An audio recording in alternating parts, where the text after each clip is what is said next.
my great pleasure to welcome for the first time to Many Rivers Books and Tea, Mikaelah Cordeo, PhD. She is the author of Seamus the Leprechaun, this book, and Gift of the Leprechauns, this book we have here, and a story for children of all ages. We have been looking forward to this event for a long time, and we are delighted to welcome her to Many Rivers. Thank you all for coming. I had a great time writing this book, but most of my writing has really been for adults. And I knew I was supposed to write a children's book. I knew there was almost literally nothing to teach children about how to work with light. So the book was designed to teach in the most simple and explanatory method how to actually do some of the basic tools of working with light. I was trained as a psychic and a healer, and a friend of mine, or one of my fellow students, he was 65 at the time, he says, "How do I just learn this now? We should have learned this in school." So I've been threatening to write a book, everything I didn't learn in kindergarten. But everything I needed to know, I learned in psychic school. So, so this book is written in a story format, and I've actually been trained as a channel by the Ascended Masters, and I've worked in that field for like 25 years, and also as a healer. And my first book is this book, Live and Love, and it was based on teachings that I received in my own spiritual journey over about a 20-year period. Plus, there's a certain amount of new stuff in it that really isn't available anywhere else. And I'll read you some of the quotes, because I love what people said about it. Some of my first readers were great. One lady says, "It's the best book I ever read. I use it every day." I mean, you know, really. Well. It's like, okay, I said, you're the first one on the list. And the actual first person who ever read it just read the first paragraph and burst into tears. So there's some really deep and beautiful stuff in it. It really touches people beautifully. And it has like 20 different exercises, and this is really for adults and people who are on a pretty serious spiritual path. But it's lovely, and lots of good stuff in it. And so I got the inspiration. Now, don't ask me if I've ever seen a leprechaun, because I was just telling her that I met a leprechaun when I was at an event up in Mount Shasta in Wesak, which is in May, the Buddha's birthday.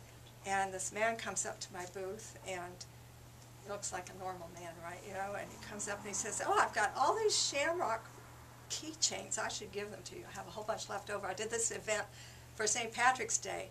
I played a leprechaun." And then, you know, I met him a little bit later, and he showed me the little video of him playing the leprechaun with his pot of gold and his hat and the whole costume. I looked at him, I looked at the video, and I looked at him, and I said, "I think you really are a leprechaun." So it's because of the work I've been doing, it's been my privilege to actually see who people are on an inner level. And I have met a couple of fairies. I know it's going to sound strange, but I was explaining to my grandson the other day, and he thought it was strange, so I know you'll probably think it's strange too, but one of my friends had decided to get a bunny rabbit. And so she had a friend who had a bunny rabbit. She thought it'd make a great pet. And her friend comes over, and she says, "Well, yes, I have a rabbit, but my rabbit's a French lop-eared rabbit," and she's going to get something else. And I looked at her, and I thought, you are a French lop-eared rabbit. So there are people here on the planet in human form that come from all the kingdoms. It doesn't take much imagination to look around and see people who are angels, because there are some people that are so kind, so beautiful in soul and in form, that people tell them that. They say, "Oh, you're such an angel." You know, you just know it. And some of you may know that you're angels, but there's everything here. I mean, it's a little weird, but, you know, if I were to write a book about leprechauns, you just have to assume a little bit of weird. And really, when I first started this whole path, I was so afraid people were going to, you know, I'd say, "Oh, I'm doing psychic healing," you know, because it didn't really feel safe to share that with people. But, you know, it didn't take me very long before I realized that they weren't worried about it. Why was I worried about it? So I had to kind of get over that But anyway, this book, it was kind of challenging. It took me about 5 years to write it. There was a period where I didn't want to work on it for a year because I knew the kids that were the main subjects were going to be tested and some scary thing was going to happen to them, and I was afraid to find out what it was. Well, it wasn't that scary when I finally got my nerve up and wrote it. I was like, oh, that wasn't so bad. Why was I so worried? Well, I'm a worrier. It's one of the things that all my teachers have been working on me for a while. But I want to read you what Seamus the leprechaun, who's the key character in the book, says about the book. This is just a little short piece of it. He says, you see, the leprechauns and humans, my accent's not great, so please excuse that, if truth be told, haven't gotten along too well for many, many years. I've made it my mission to be part of the correcting of that sad piece of history. This is a story about two children who have their fair share of the world's troubles. But you see, I'm in the story, and that makes all the difference. I'm not there to do magic or to weave a spell that lets them forget their troubles. My job is far more subtle and complex than that. I'm there to help them grow in their understanding, in their character, in their sense of self-mastery and self-worth. And to tell it like it is, I'm there to teach them a bit about the hidden realms, the fairy kingdom, the soul, and the realms of light and love. Each chapter is a new adventure and touches on some life lessons, such as death of a pet, dealing with a bully, and divorce in the family. Grown-ups seem to like it a lot too, and the tools really work. So I had one of my child readers was the daughter of a friend, and he says, she really needs to talk to you. I said, okay. So she was about 10, and I ran into her at a coffee shop, and she comes up and she said, do you know how to make a ball of light? And I said, yes, I do. And I said, do you know how to make a ball of light? And she said, no. I said, well, let's do it now. So I'm not sure that I explained it as perfectly in the book as I should have, so I'm going to give you a demo on one of the early exercises the children do. So basically I explained to them, you rub your hands together and warm them up, and then just kind of pat your hands gently together. Don't actually touch, but just kind of feel there's a little density. You can feel it just feels a little different as you get close. So just kind of pat them a little bit close, and then you can build that up. You can just let it get a little bit brighter and stronger. I think the mistake I made was making them think they could see it, or somehow giving the impression you might be able to see it. You can feel it. Can you all feel a little bit of something in there? Yes? Is that a yes? Do you know yes, Al? I'm sorry, what? No, I don't. That means yes. Oh, okay, great. Thank you. All right, I got it now. And so in the exercise that the children learn, well, let me tell you a little bit about the children first so that you know how this is playing out. So the two children are Sam and Katie. Sam is 8 and Katie is 10. And Sam is being bothered by a bully at school, and he's pretty upset about it. And Katie, her family's getting a divorce, and there's so much arguing and yelling in the house that it's really upsetting her stomach, and it's meaning she has trouble eating and she's having trouble at school. So they're on their way home, talking, trying to help each other with what seems like a horrible problem, and really, they're not very nice problems for either one of them. So they run into Seamus the leprechaun, who is on a mission to heal this breach with humanity, and that's kind of his job, to take the whole leprechaun kingdom out of, well, they made a vow at one time they'd never trust humans again. And they've played a lot of tricks on people over the years. So this is to kind of cancel that, and so it's the only reason I finished the book. I was feeling so guilty that I wasn't helping him enough to finish what he wanted to do. I had to finish the book. But anyway, so Sam and Katie, he's teaching them, they've met, and he's teaching them how to work with light. So they get their little ball of light going, and he's explaining things to them, and then they notice like it's gone because they were listening to him and they weren't paying attention, and so they had to build it up again and feel their little ball of light. And then he teaches them about how to put their intention, their love, their present to one another in a little message into the light, whisper it in, or intend it in, or pray it in, or however they did it, and then give it to one another. So Katie says, well, I want to try it on myself. I want to make sure, I want to know what it does before I start giving it to somebody else. So she does it. She says, oh, that feels good. Okay.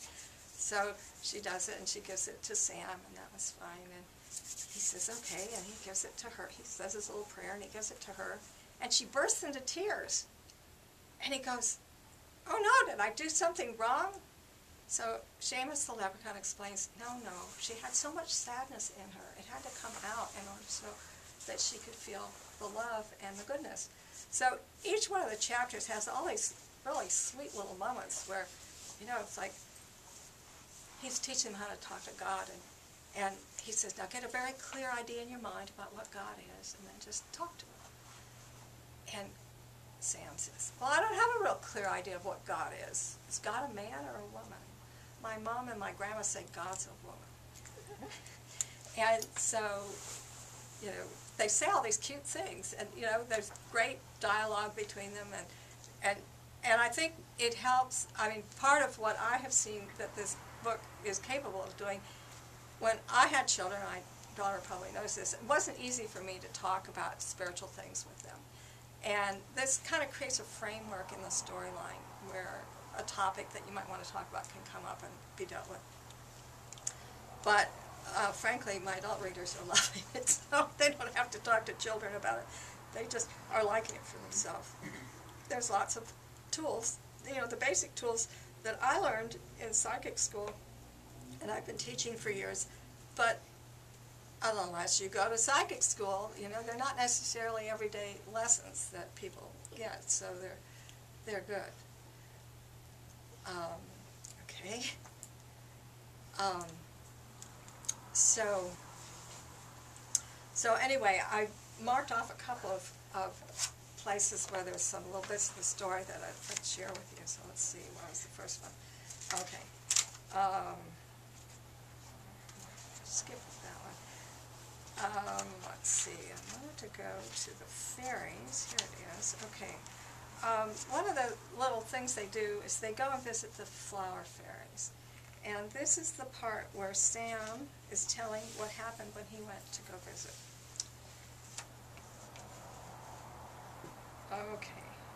Okay, says Sam, I'll start.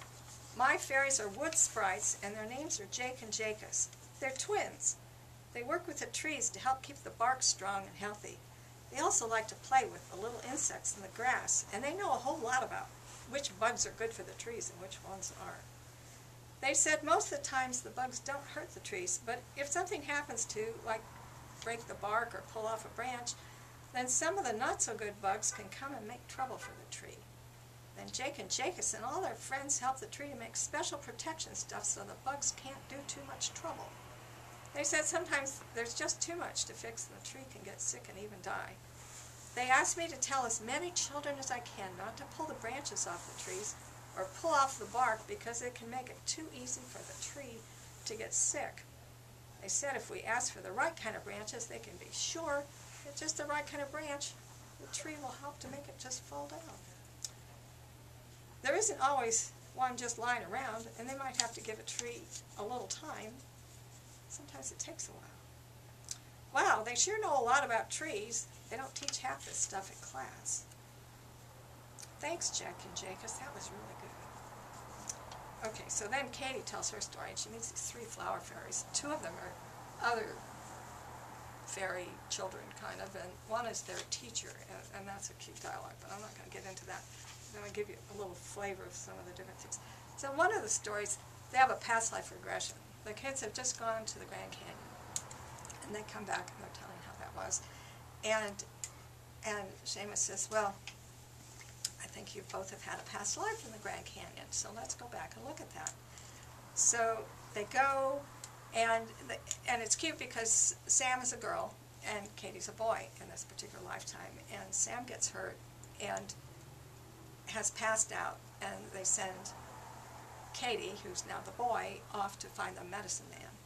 And that's a real sweet part. But the part I liked the best of that whole thing was how the kids talked about, at the very end, when they came out of that, they're walking home. Sam and Katie knew that they would be talking about this adventure for some time, but right now they both just wanted to let it sink in, and they weren't quite ready to share it all yet. So they walked home quietly, paying close attention to their feet and remembering to walk in the special way they had when they were Indians. And they paid close attention to the smells of the earth and to the sounds of the animals as they walked along, noticing things that they had usually ignored before. They saw the way someone had left some wrappers from a hamburger in a paper cup with straw on the side of the walk. Katie walked over and picked them up and threw them in the nearest garbage can. They saw the way lawns were so green with no weeds, and they wondered what would happen if everyone forgot how to honor the gifts of the different plants that people called weeds now. They saw the footprints of a raccoon moving across the dirt under the rose bushes in one yard. Sam pointed and Katie smiled and nodded. They saw many things they hadn't noticed before. There was a lot to think about. So, you know, you can sense that progression and that sense of learning to feel nature, and a number of the guided visualizations really help them to tune into the earth and to have that sense that they can do it too. I really try to describe the exercises in a way that it could be reproduced. Might need some parental help, but they're doable. In some ways this all started because when I was a little girl, my mother used to make up stories to take me to go play with the flower fairies.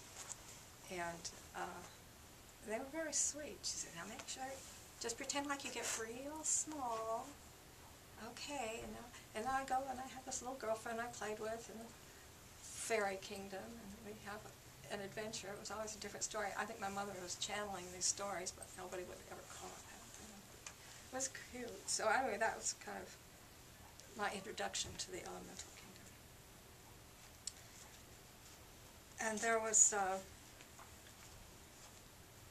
well, there's a lot of sweet parts. There's a part at the very end where they are taken by Seamus to the Leprechaun kingdom for a big celebration. And there's a place where the angels have come to the celebration, and there's all these different members of the different elemental kingdoms there, and the angels have a special gift for everybody who comes into their booth. You know, there's little booths, and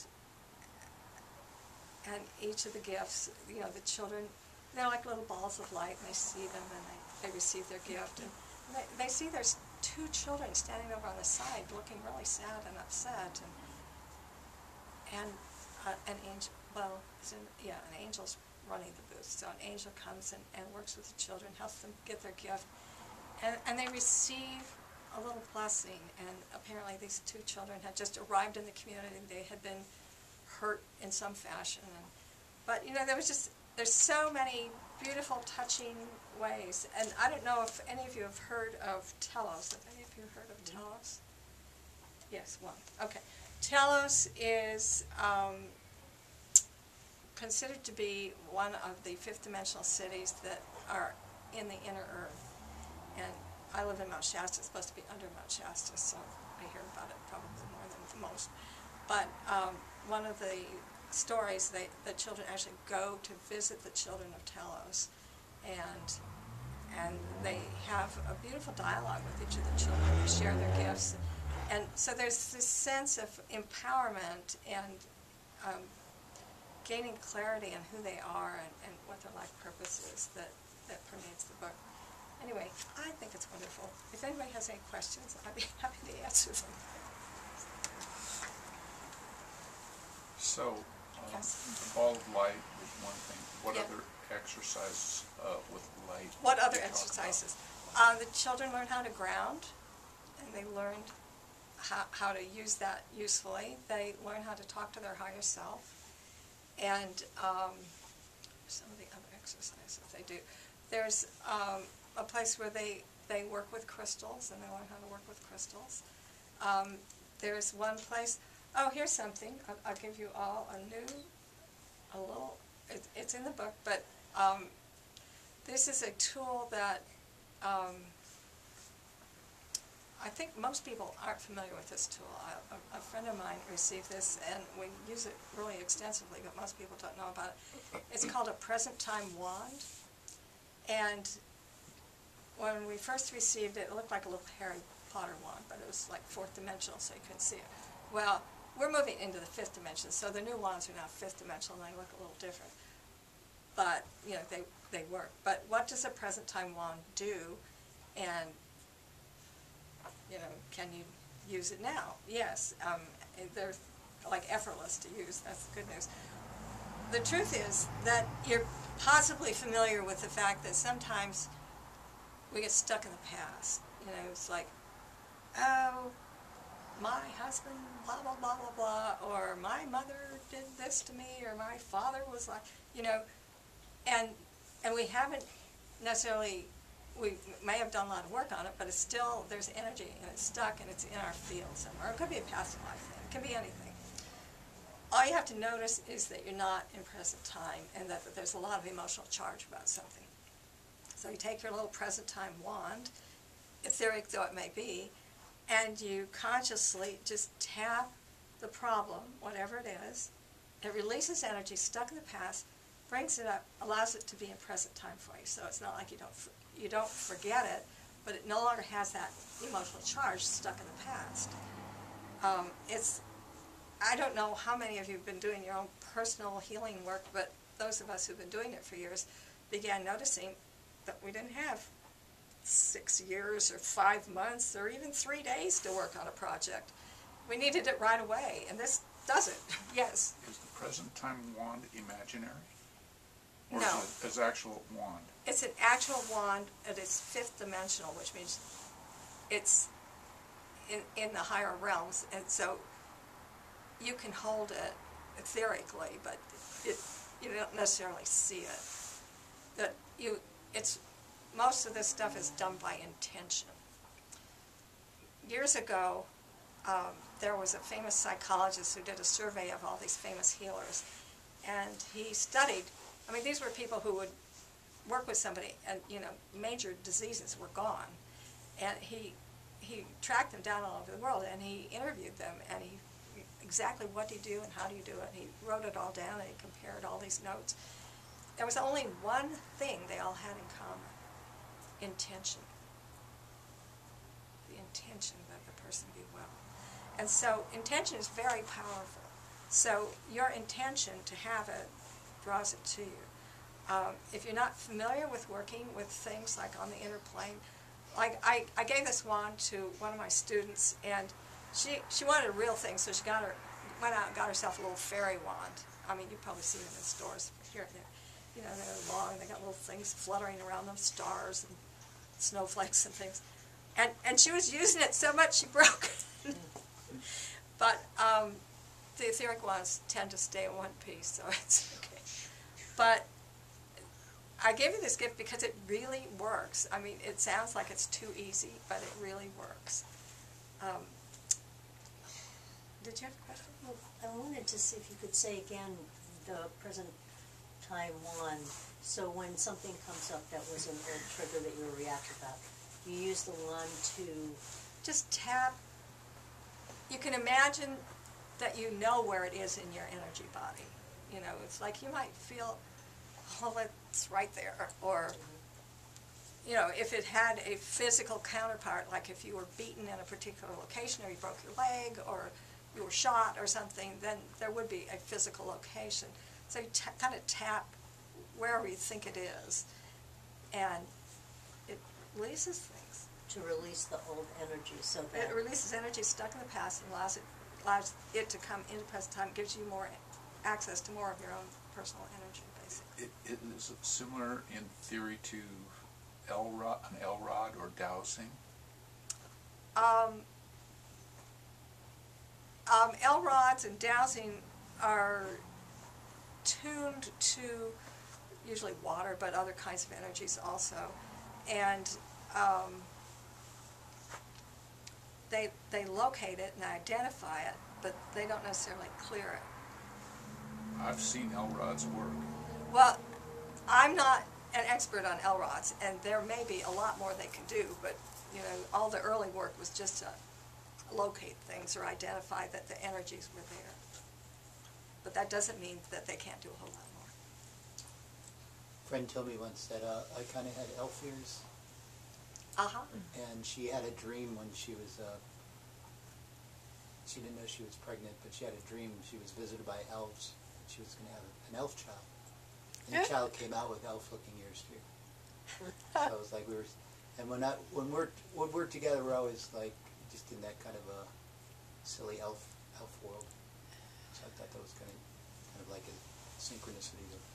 Yes. Well, you know, some people don't really know.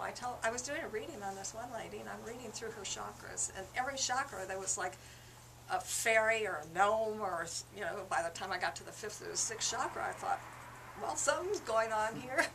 And I finally said, "You're a fairy." She goes, "Oh, good." She said, "Wait till I tell my boyfriend, he will not push me around anymore." So people don't necessarily have a sense of that because it seems so unlikely in the way we were raised, the way our society has created things. It was not in the realm of the, I mean, the fact that they existed wasn't even considered a possibility, and that you might be one would be like really unlikely. But welcome to the world that I live in, anyway, where you know who you are on many levels. Any more questions about the present time wand? I didn't finish answering your question. Another thing I taught people is violet flame. It's in the book for children also. And if you ever heard of the violet flame, I know my daughter has. You have? Okay. Violet flame The color is violet? violet, yes. If you think of the 7 colors of the visible spectrum, violet is the highest vibrational frequency of the visible spectrum. In esoteric systems, each color has certain qualities or characteristics that are representative of certain divine qualities. And violet is, the qualities that it carries primarily are forgiveness, the transmutation of negativity, and freedom. And this was a gift, I guess you could say, that was released to humanity in the 30s. A man named Godfrey Ray King, well, actually his name was Guy Ballard, but that was his book writing name was Godfrey Ray King. He went to Mount Shasta and he met Saint Germain, who's an ascended master, who is a whole other story. But anyway, he had all these personal experiences with this man, and he received all these teachings, and he ended up starting this worldwide movement of people that were studying these teachings. And violet flame is pretty widely distributed now around the world in a lot of the New Age communities in terms of people knowing it and how to work with it. But it's another tool that I use all the time because so many people need to clear their stuff as quick as they can. And I just tell people, make a campfire, make it violet, throw stuff in it. So if you had an argument with your boss,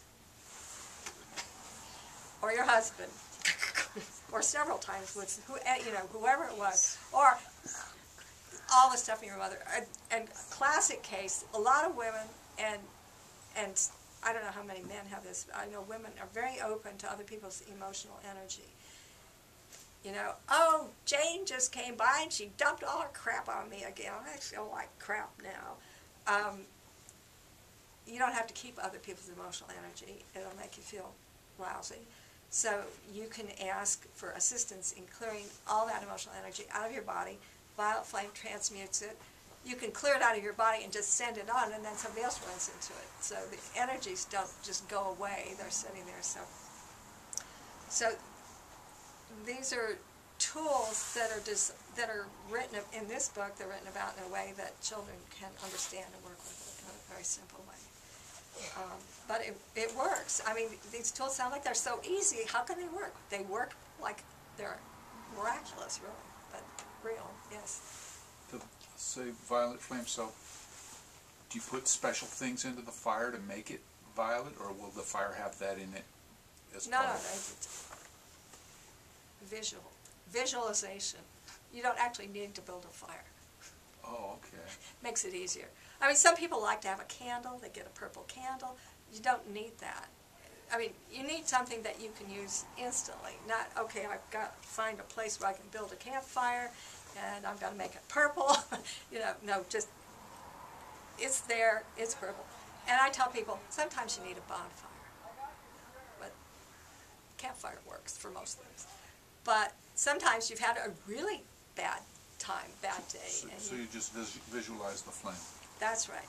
You can have a pillar of violet flame. You can stand in it. You can run violet flame when you're taking your shower, inside, outside. It doesn't hurt anything. It just clears anything that's negative. But the other thing is that after you've taken energy out of your body, the principle is nature abhors a vacuum. So you want to replace it with good stuff. If you've taken out somebody's yucky stuff, you replace it with good stuff. So I have people imagine a gold sun, bring it through the top of their head, fill themselves up with gold light. But you can pick rainbow light, you can pick white light, whatever feels good and healing and nurturing. Any other questions?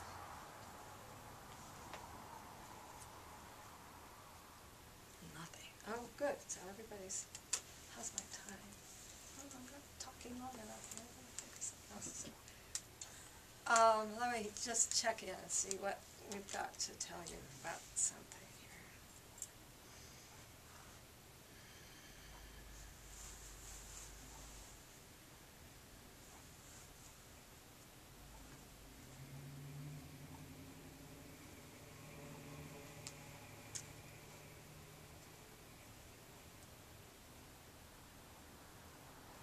Okay, I'm being asked to actually have you do the violet flame exercise. So here's our bonfire.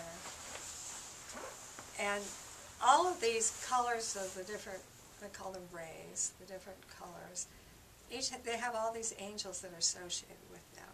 And they're basically divine qualities. So there's different angels that are associated with each ray. So you can ask the angels to give you, it's like, okay, I want to do this, but I don't have a clue how to do it. You just ask the angels to help and let them take care of it.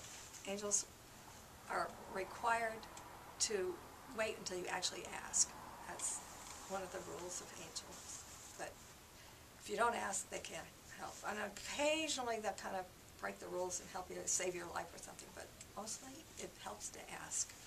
So here's our campfire. It's violet. Just close your eyes for a second and imagine that there's something. It can be pain, it can be family issues, family karma. It clears karma, past life stuff. It can clear generations forward and backward. So whatever, you know, it's like you've had child abuse in your family for 5 generations, whatever it is that you would like cleared, just throw it in the campfire.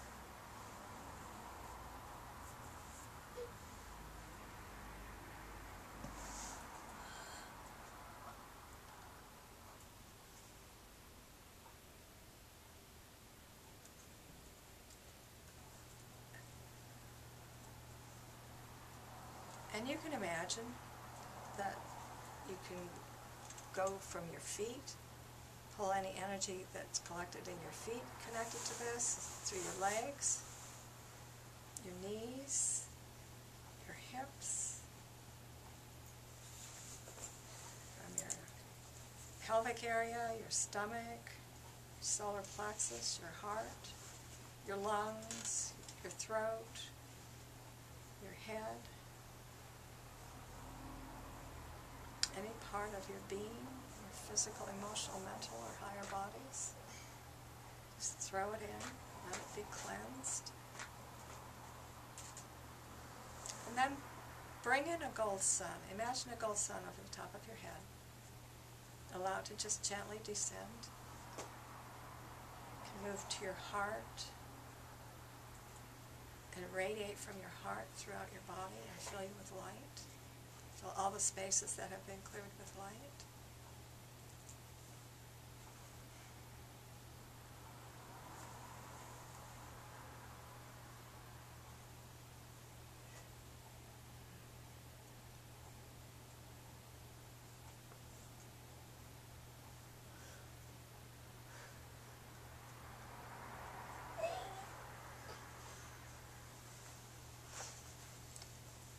And when you feel complete, you can bring your attention back into the room.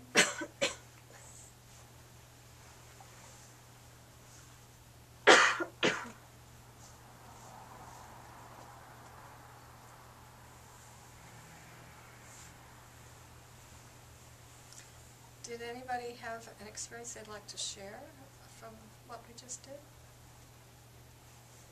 Are you willing to share? I'll share. Okay. Well, I was telling you earlier that I was feeling like I had asthma all of a sudden in the last year, and then you thought, oh, that doesn't sound like asthma, it sounds like something's choking you, and I was like, it feels like something's choking me. Sometimes when I speak a whole lot excitedly about something, I'll start to get really constricted in my throat, and I can almost not even speak, and then as soon as I stop talking and relax for 30 seconds, it just goes away. But, so I was just imagining taking this snake off my neck and pushing it into, it's kind of, my candle was pretty small, but it went in, and then when I envisioned the ball of light coming through my head, I yawned really broadly, and then as soon as I stopped, I coughed. I don't know if you guys heard me coughing. I was like, oh, like something was like coming out almost. But anyway. Anybody else? Yes? I was imagining the old sun Uh-huh.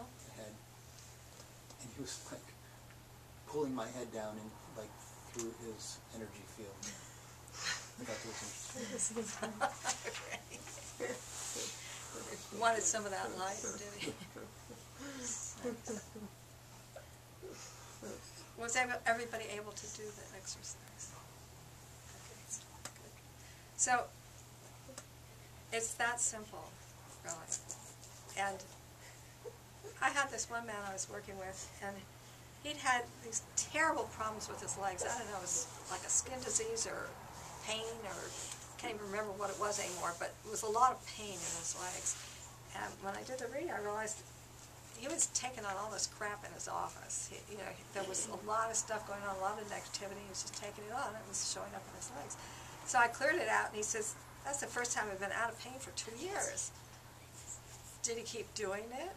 No. Did he stop going to the office? No. Did his pain come back? Yes. So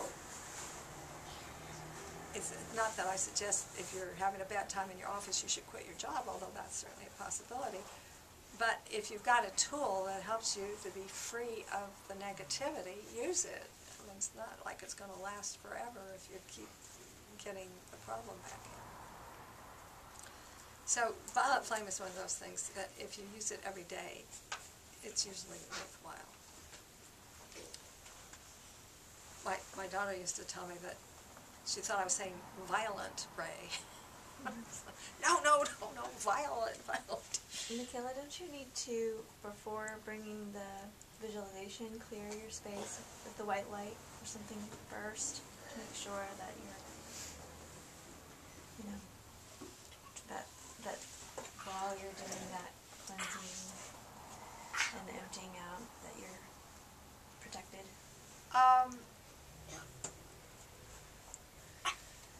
If you're having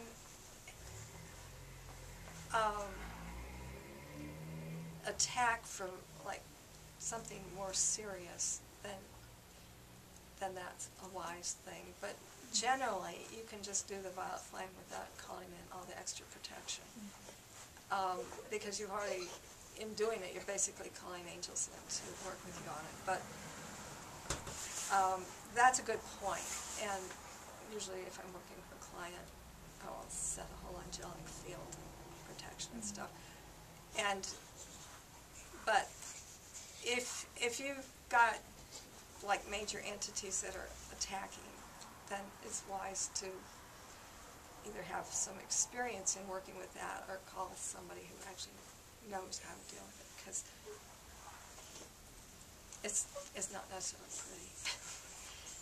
I mean, but it's very empowering, actually, if you find that you have to learn how to come against some of these inner plane bad guys, and you learn how to do that and how to protect yourself. And it is empowering. You have to step out of being a victim and claim your mastery to deal with that. But it still can be challenging in the learning process. So, yes, it's always wise to put up a field of protection. Yes. Well, here's something about light that I just recently discovered, and I'd like to Go ahead. get your comment on it. I was recently introduced to candle gazing, and an amazing thing happened to me. It's like this light comes down, or these rays of light come down to the candle, and then a ray comes out from the candle straight to my heart. That sounds nice. And I mean, I don't know if it's, it's a spiritual thing, but it's some law of physics, but it's really dramatic. Does it happen every time, or was that like a one-time special Well, it happened. I have to squint my eyes, just close my eyelids just to a certain point, to turn my head just right, and it comes down.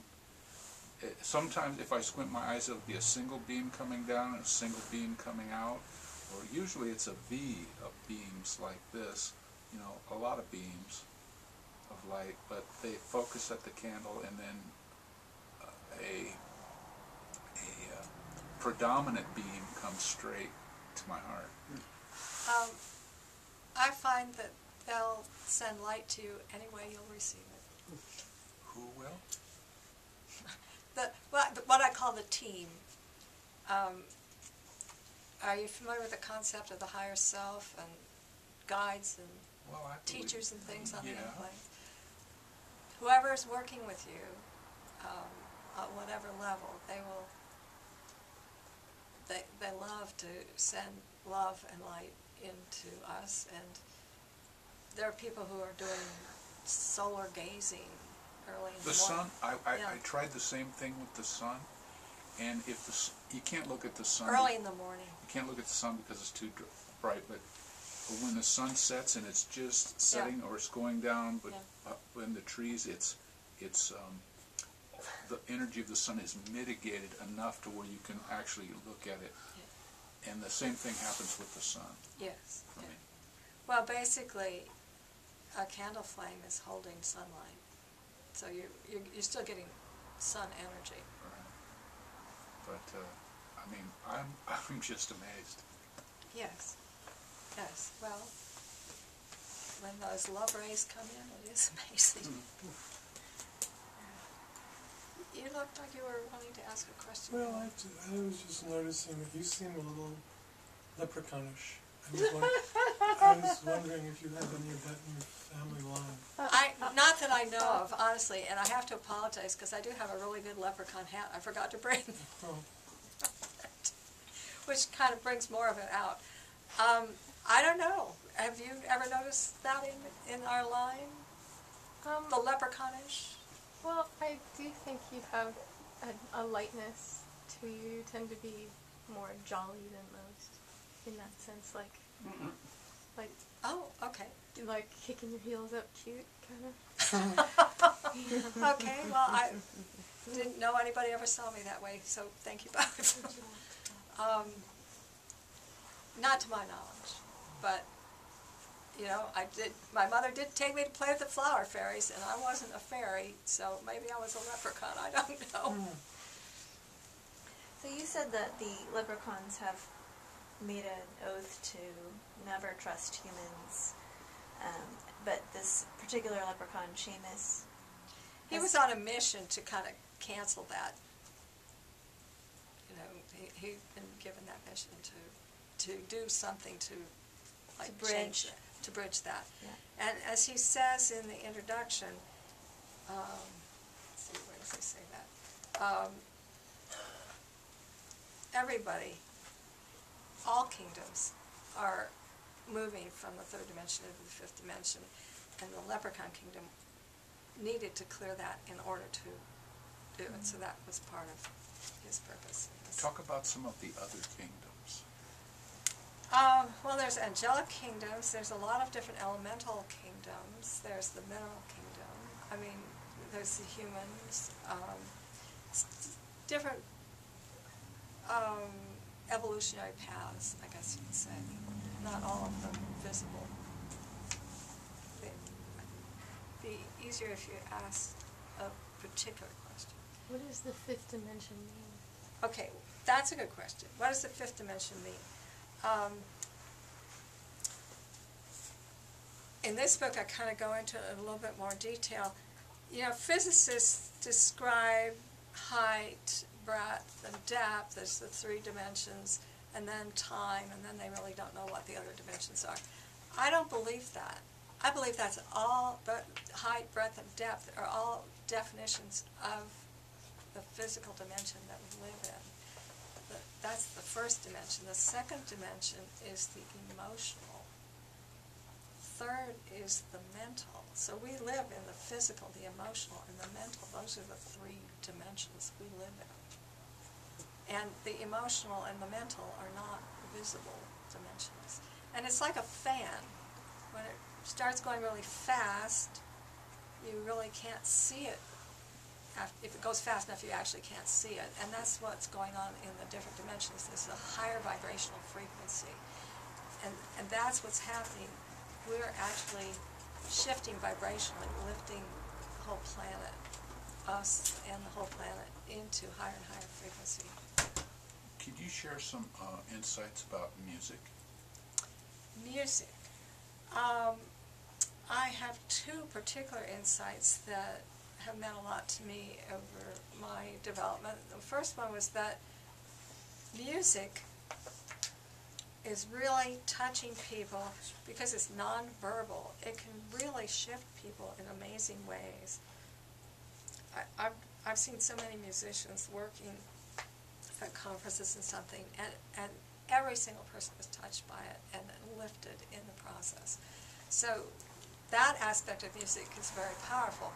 The other thing that I've noticed about music, and I've heard it said that, you know, a lot of the rock and roll was evil, yes, or bad, or terrible, and a lot of music is regarded, some music is regarded that way. You know, some is really good and some is not. What it is, especially rock and roll, it was designed to break up stuck patterns. By the time rock and roll came in, there was a lot of really stuck energy, stuck habits and stuck patterns all over the earth. And that energy actually broke it up. Well, if you're in a really exalted, beautiful state, you don't want to break up your pattern. So it's not good at certain levels to be listening to energy that is just breaking everything up. But if you're like having a drug problem, it's a good thing. You know, so it depends on where your consciousness is, how it's working. But those two things on music, did you... Oh, and, you know, music, there are studies now where they have found the vibrational patterns of healthy cells. There are different people that are really working with sound in amazing ways. And you can actually reproduce the frequency patterns that a healthy cell gives off and help people to become well again. And I honestly believe there's going to be a lot more sound and music in healthcare. Where I work at OAEC, sometimes the garden manager, he plays music to all the plants in the nursery every day. Right. And that's actually research that's been he completely believes confirmed. that if he didn't play that music, I mean, he's seen the effects of not playing it over certain amounts of time, and like a downshift in the health and energy of the plants. What And does he play? He plays mostly African music because that's what he likes. I personally think that it has a lot to do with his energy being brought to the plants, and how he is affected when he listens to the music, not necessarily the plants directly, but Well, the research I've heard about that is that the plants seem to like classical music, although they probably like New Age music too. I mean, soothing music. And the research has been done without the humans involved, just the music, and it does help. yeah. Well, it could also be that the nature spirits, for lack of a better term, particularly like that African music. Because right. from what I understand, they're involved with the actual growth of the plants. Oh, absolutely, So- absolutely. It's the nature spirits. The stories about Findhorn, I don't know if you're all familiar with Findhorn, a community in Scotland, where they did a lot of experimental work. They were working directly with the elemental kingdom in growing their gardens, and they were having phenomenal success. And I know people in this country who are using those techniques, and very happily.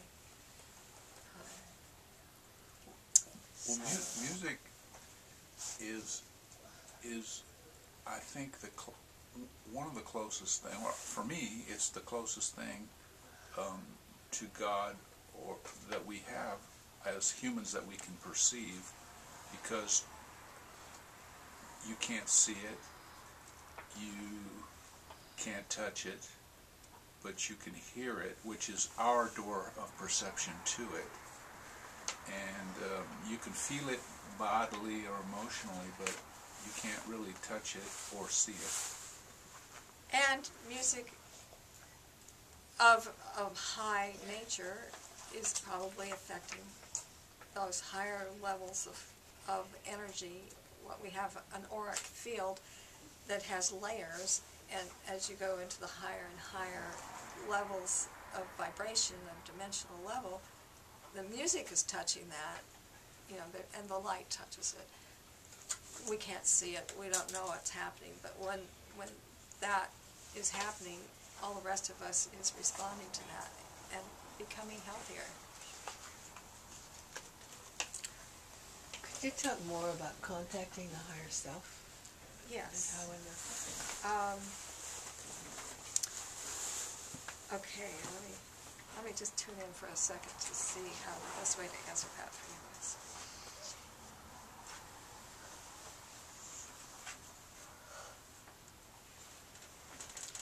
Okay, what I usually do with people to assist them in contacting the higher self is I have them move their consciousness into their hearts. And there was a mantra I was taught that works pretty good, so I'll share it with you. In Sanskrit, the belief is that the name of God is the sound of the breath as it comes in and as it goes out. And the mantra they use for that is hum, sa. Hum on the in-breath, sa on the out-breath. And when you do that, hum, sa, it actually massages the heart. You can feel energy moving really strongly. If you say it in English, I am that I am, which is the name that was given to Moses when he asked the burning bush and the whole thing. When you claim that, the name of God, I am, every time you say I am, you're calling on the name of God to create what you say next. So if you say, I am so sick and tired, you're creating that. So you want to contact your higher self, start consciously working with the name I am, and knowing that that aspect is an individualized aspect of you, of God. The fullness, is the direct linear link into the allness. And I tell people, just I think Neil Donald Walsh says that in his books, Conversations with God, he says, you want to have a relationship with God, you got to be a friend. You got to talk to him sometime. If you want to have a friend, you got to talk to them. So part of that friendship, of course, is being willing to listen and to hear. But even when we're blocked and we can't hear well, we can feel the presence come in. So, but anyway, sa, it's worked for me. Or I am that I am. Just put your hands on your heart and say, I am that I am. And really, here's my favorite poem, or actually it's not a poem, it's kind of a prayer from Course in Miracles. It's in here. Let's see if I can get to it quick. What page is that? Just have it memorized. Every time I edit the book, it ends up on a different page, so it sometimes takes me a while to find it. Basically, it goes, I who am host to God am worthy. He who created me as he would have me be. Now, in the Course in Miracles, there's a lot of he's, so just kind of ignore that part. But, you know, I was raised Catholic, and so the big prayer was, oh, Lord, I am not worthy, you know, and so it was a big deal for me when I started channeling. I found out who I was channeling. It was a little scary. It's like, really? How did I get you? And it's like, you wouldn't trust anybody else. I was like, okay, I can believe that. So the big thing for me was just to feel it was okay for divinity to actually have a relationship with me, to feel worthy, to feel okay. And then, you know, I started hanging out with other people who felt that way too, and it made it easier, you know. But so where, I don't know where I put that prayer. Okay, oh, here it is. I do the whole thing. I who am host to God am worthy. He who established his dwelling place in me created it as he would have it be. It is not needful that I make it ready for him, but only that I do not interfere with his plan to restore to me my own awareness of my readiness, which is eternal. I need add nothing to his plan, but to receive it I must be willing not to substitute my own implicity. So that was a big thing for me. I really had to spend a lot of time healing worthiness stuff. It's an ongoing process. It's not, okay, now I got it, good. Yeah. You know, it's every day. And that particular mantra, prayer, has worked very well for me, but you know, if something else works for you, that's good too. Thank you. After we're closed, I can do a little energy work on you. Sometimes I can just bring it in. But, all right, I think we're probably done. Are we done? You got me wondering about the first paragraph. Yes? What about it? Oh, the first paragraph. Very sweet. Okay. This book was channeled to me from Mother, Father, God, and the first time I worked with that level of divinity was pretty amazing to me. It was really overpowering, and I was given this guided visualization that fortunately I taped, and unfortunately I don't know where the tape is anymore. But it felt feminine to me, so I always think of it as Mother God speaking to me. And she says, God, God is all that is. And what did she say? Oh, Mother, Father, God. God, God is all that is. Rather daunting, isn't it? I was like, yeah! And it was, she came in so gently, you know, it's just so subtle. I could just barely feel it. And she's doing this visualization, and she's taking us, and she just keeps getting a little deeper and a little stronger, and she's doing this visualization. You're like in a spaceship and you're seeing the universe, and pretty soon like the whole room is just pulsing with the energy, and you're like out there with every, oh, it was like the most amazing thing. And why I have lost that, I apologize, I can't find it, but I know she knows where it is, and it will show up someday on my website. But anyway, that's who wrote the first chapter. Took me a year after I channeled her that first time. First paragraph. The first paragraph. Well, the first chapter, but Okay. the first paragraph is part of that. But took me a year after that first experience to channel again, because I didn't think I'd ever do anything that good again. So it's just pretty intense. That's all I can tell you. Pretty intense. Okay. Mother God speaks. Beloved ones, I am your divine mother. I am one with all that is. I speak to you now after aeons of silence, because it is now time for the rebirth of the age of the mother. We ask that you come with us on a journey of transformation, a journey of transfiguration. And then she goes into where we've come since 1987. But, you know, what hit her was just feeling the connection. I'm sure that was what it was, you know, the words. I was telling somebody the other day, you never know what's going to hit somebody. I was doing an exercise in one of my early classes, and I was teaching people how to visualize.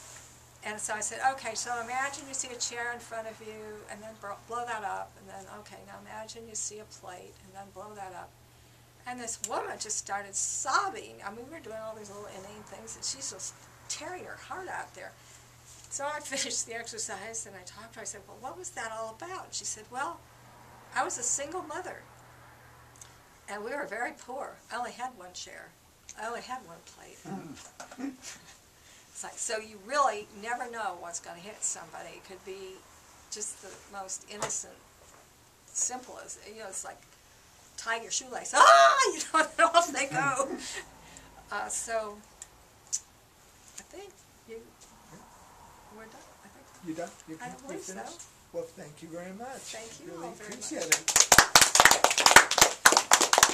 Thank you very much for visiting Many Rivers. Thank you. And, you know, like, I really appreciate you coming here and bringing this wonderful energy to our store. Thank you, thank you. And thank you for coming tonight. It's very good to see you. And remember the tea tasting this Saturday. It's a lot of fun. You'll love